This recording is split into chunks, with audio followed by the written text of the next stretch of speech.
Hey, going on everyone, it's Kai from Kool Collectibles, back again for another figure review. This time it's the Hot Toys MMS266 Robocop Battle Damage version with Alex Murphy. For all your 1/6 scale figures and more, click the link in the description below to head on over to Sideshow Collectibles. They ship worldwide, so definitely check them out. Alright, just to have a quick look at the packaging and accessories. I do love the box art with the head sculpts there, and they are pretty friggin' amazing head sculpts, and I'll show you guys that a little later. But the box art, I love the metallic sheen and the colouring of it. So really nicely done there by Hot Toys, very classy. And the accessories are pretty awesome too. So I'll just start with the helmet here. So it's got the nice visor that you can put down and raise above his face. So not a lot of nice molded detail. It's unfortunate that you have to actually put this on the head, because it runs a lot of risk of scratching the head sculpt, and I tried it, and I don't think I'm going to try it again, because it was too hard for me, and I was too scared of scratching the head sculpt. But essentially what you do is you can take this whole piece off at the top here. You just squeeze the insides there, and it just snaps off like so, and then you just slide these rear parts off as well, like so. So essentially what you end up doing is trying to open this up and place it around the head, and then trying not to scratch the chin and the jawline with any of these edges down here, which was for me a little too hard and a little too scary to do, because there are some sharp edges and so on, and I found it a little too cumbersome for my fat fingers to try and do. But essentially you insert this over the head, and you take the hair off the figure, which I'll show you guys that in a second, so we'll just put that aside for now. But onto his other accessories. He comes with a little torchlight, which is nicely detailed. No sort of light up feature there. That would have been pretty damn cool if they had a light up feature on that one. Here's the hairpiece that I was just talking about. So you pretty much swap that out as you're trying to put on the helmet. So I'll show you guys that in a second. The wristwatch, which is fairly nicely detailed. And so you just pretty much take off the hand and put that on. Here's the big rifle that you see towards the end of the movie that he shoots the Ed 209 with. The paint app's probably not as weathered as I probably would have liked.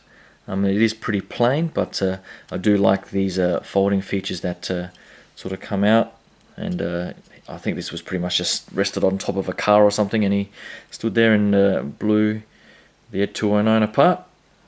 So a nice little addition there. I'm not sure how many people will actually use this on display, but it is a nice addition to have. He does come with two pistols that are slightly different. So I can't remember which one he takes from his partner, but they are pretty nicely done, and both of them have the sort of feature where you can pull out the ammunition, and you can see the bullet at the tip there. So always great little details by Hot Toys there. So nice feature there. Comes with handcuffs, and these are, I don't think they're metal, but the chain looks to be metal, but it is pretty thin. But the cuffs here are just silver painted plastic.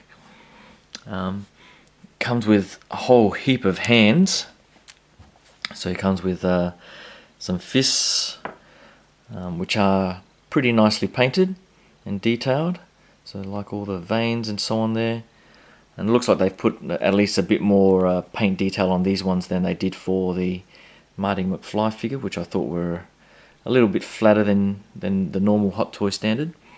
And here's the trigger finger, which is pretty nice. But the one that I'll probably end up using is this one, where he's spinning the pistol through his finger. So that's a pretty cool look, so I'll definitely be using that one. Comes with the Robocop hands that are fully articulated.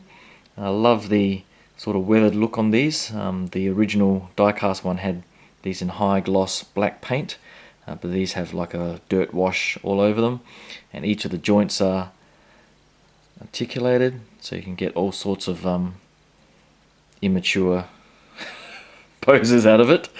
So pretty cool effect. So you get one left and one right hand, and of course he also comes with the spike hand, where he stabs the I can't remember his name, stabs the guy in the neck. So this one's covered in blood, whereas the original one on the die-cast figure was just the plain one that he inserts into the computer or something like that. So a nice little feature on that. Comes with his 2 Robocop pistols. So this is the die-cast version, which is quite heavy, and this is the one that you put into his thigh holster, and this one is the one that you use for posing in the articulated hands, because it's much lighter and we'll be able to hold it. So they are slightly different, which is always a bit weird for me, but nonetheless pretty damn good. So I think they're pretty much the same as the original. And because he's the battle damage version, he comes with these 3 little vases of baby food. And so I didn't realize that you needed to put the stickers on, which I haven't done quite yet. And I always suck at putting stickers on. But you just pretty much wrap it around that, and you can recreate that scene of him sitting there and blasting, or checking his aim at least. Also comes with 2 stands, so I think this is pretty much the same stand as the original. I'm just looking across the room to the original, with the high gloss surface that does scratch pretty easily, so just be careful there. So that's pretty nice, and he comes with the standard Hot Toys oval base for Murphy. So that's pretty much it for the accessories. Also comes with a couple of instructions that gives you a whole bunch of warnings on stuff, and if Hot Toys is warning you, then you probably need to pay attention. So that's probably one of the reasons why I'm not going to be putting on that helmet anytime soon. So just hold up and I'll grab the 2 figures and give you guys a closer look at those. Alright, so here is Murphy, and just as a standalone figure, I'm pretty damn impressed with the quality of this guy as well. So just in the head sculpt itself, you can pretty much immediately tell that Hot Toys is king of the mountain, and for good reason, because the paint application and just the realism of this sculpt is pretty much second to none. It's always immediately obvious when you get other figures from, say, Sideshow or even Interbay, where some of the paint application's a little bit flatter, but the Hot Toys figures really have this sort of nice freckling and skin texture, and just the shading of even the 5 o'clock shadow that's very light here, the hairline, everything is just really realistic. The lips and the glassiness of the eyes is just amazing. So this is where you can take the headpiece off. If I can just do that, and so you see what he looks like. So it's just a magnet on top there and a magnet inside the hair, and this separate piece for the hair, for when you put on the helmet, pretty much just slots in back here like so. You just sort of squeeze that in. I'm not going to bother doing that, as I was saying before, because I'm having him standing there and then pretty much trying to open this up and put that around his face without scratching any of the jawline with that was a little bit too hard for me, and I'm not even sure if I scratched a little bit of it already. If you can see a little mark right there, so I'm not going to try and do any more and ruin and risk ruining it because of my fat fingers. So I'll leave it like this and have him twirling his pistol in that sort of pose. So I'll just put that hair back on properly if I can. So pretty much just wasn't that hard before. Hold on. Sorry, I had a bit of trouble putting it on because his collar back here was getting in the way, but all good now. So the outfit itself is pretty amazingly detailed. So he's got this bulletproof vest that attaches with Velcro up the top here and across the sides. You can take this off. I'm not going to bother doing that for the review, but I'll see how difficult it is for me to get it back together again. He does have the nice sort of undershirt here for a bit more of a casual look, but for my display I'll definitely have him in the vest. So he's got the nice patches on the side, both sides, so I think they're just glued on, but the tailoring on the pockets and everything else is just really nice. On the back here he's got all of these pouches, so this one's for the handcuffs, and they're just Velcro, so you can just sort of lift that up. These ones I don't think anything goes in them. They've got little foam pieces in there to pad them out, and this one here I think is just for the flashlight, and that is for his pistol. So all in all, that whole sort of belt structure and the holster and so on with the Velcro and these buckles is all really nicely done, and really does give him an authentic SWAT look. The tailoring in the pants is also really nice. So you get the pockets here, I think they're just sewed together, but it all fits really nicely and nothing too baggy or overly tight, so gives him a really nice look. The boots, they're just there's no sort of real articulation in the boots. You can sort of rotate them, but the molding itself is pretty good. Nothing too flash, a bit of dirt wash and so on, and they do sort of sit fairly flat on the soles as well, so he can stand pretty well. So there's a bit of detailing on the bottom there. So overall, the figure is really nice. Articulation wise, he's got a wide range of motion, so his arms can go up quite a fair way. He's got the butterfly action back and forth like so you can get him holding the pistols in the two hands and so on.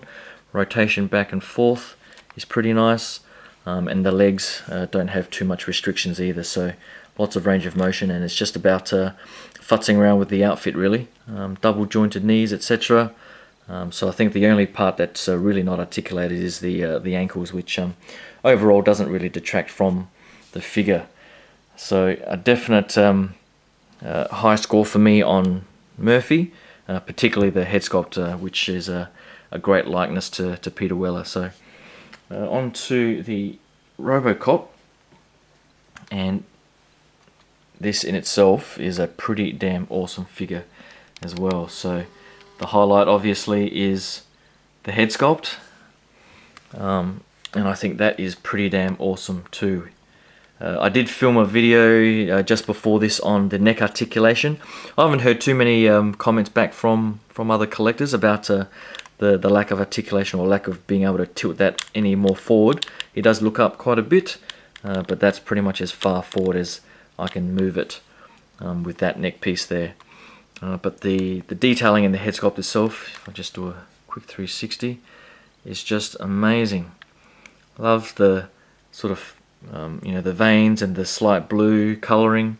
It's just very realistic, and the detailing and the blood spatter on the back, it just looks really good.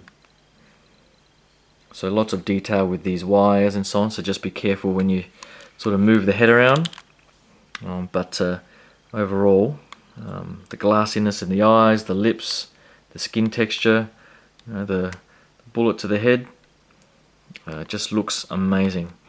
And the paint application just extends all the way to the armor.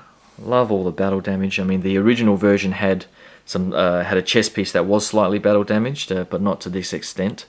And you just see all the exposed wires, bullet holes, the deforming metal here.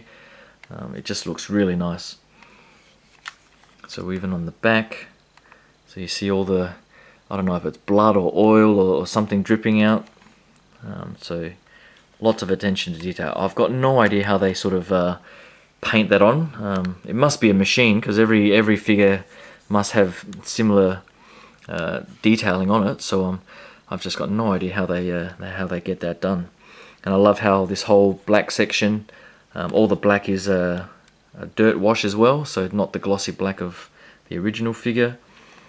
So the battle damage coming down to the legs. So you can again open this section up, if I can do it with one hand. Yeah, what I forgot to do was to open this up. It's probably best to pop out the hip joint there, so you can either have it pushed in like so, or just push it out a little bit, pull it out, and then you just hold on to that bit and fold it out and push or bend the knee to get that knee joint out the way, and then just pull that out, and the holster is right there, so you can get his gun and slip it in there just like the original figure. So a nice little touch there, and it does close up pretty well with minimal gaps and so on, so all looks nice there. And the detailing on the shins and so on, the feet are also battle damaged with all the weathering. So amazing stuff how they get the little blue wire in there. No idea how they do that sort of stuff, so it's all pretty amazing detail for me.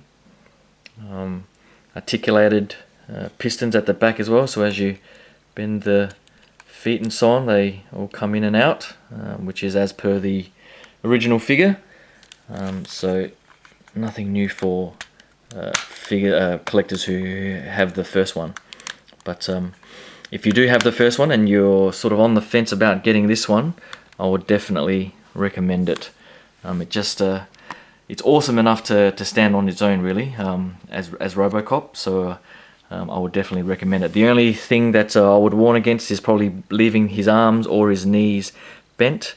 All of those pieces, just like the original figure, are made of rubber, and there are some pretty much horror stories of the rubber cracking and splitting and so on, if you leave it bent in those positions for too long, so be wary of that. But overall, I would say for the price, for these two pretty much amazing figures, I would definitely say it's worth it for any sort of fan of the classic 80s action movies and so on. Articulation wise, he's pretty much the same as the previous figure, so you can pull the arms out from their sockets like so to give a bit more room, and rotate it slightly up like so, but you also get lots of motion back and forth. So just be careful of that ball joint though. My original one had a crack in the socket, so just be careful of that. Lucky I was able to get a replacement. The legs, as I was showing before, they can pop the socket out and rotate, but they do rotate quite a bit. But if you pull it out, you can get a bit more range of motion. The knees do bend quite a bit as well, but just be careful, like I was saying, about the rubber that you can just see in there. So depending on your environmental conditions, I would be a bit wary on how far you bend those knees and so on. And the ankles, they do rock back and forth a little bit, and have their ankle rocker action, but they are pretty tight, so just be careful of that action. But the tilting action is pretty easy, and you can see the sort of foot tilt as well. So articulation wise, pretty much on par with the previous figure, and pretty much enough to get Robocop into any of his sort of iconic poses. So that's pretty much it. I'll grab the original and just give you guys a quick comparison for that. Hold on. Alright, so here are the three variants of Robocop, and as you can see, there is quite a big difference in the shininess and so on, as you would expect. So either look is pretty much iconic with Robocop, so I'm definitely glad to be able to have all three variants in my collection. Just interestingly, weight wise, the die cast you'd expect normally to be quite a bit heavier, but because there was such a lack of die cast on the so-called die cast version anyway, there's not that much of a weight difference, apart from maybe the arms and so on, and a bit of the die cast in the lower legs and so on. But overall, the weight of both figures is pretty much the same, and every bit of sort of articulation and so on is the same as well. But if you want to get into that sort of different variant scenes of the movie, just like the DX10 and DX13 Terminator figures for the clean look and the battle damage look, you can't go wrong with these figures. So I've got three versions of the Terminators and now three versions of the Robocop, so I'm definitely glad to have these 80s classics in my collection. So I hope you guys like that quick look at Robocop, MMS266. Hope you can click that subscribe button. I've got a whole bunch of additional reviews coming up from Robot Kingdom and Big Bad Toy Store soon over the next month or so. So hope you can stick around for that. Thanks again, and I'll talk to you guys soon. Cheers. Bye.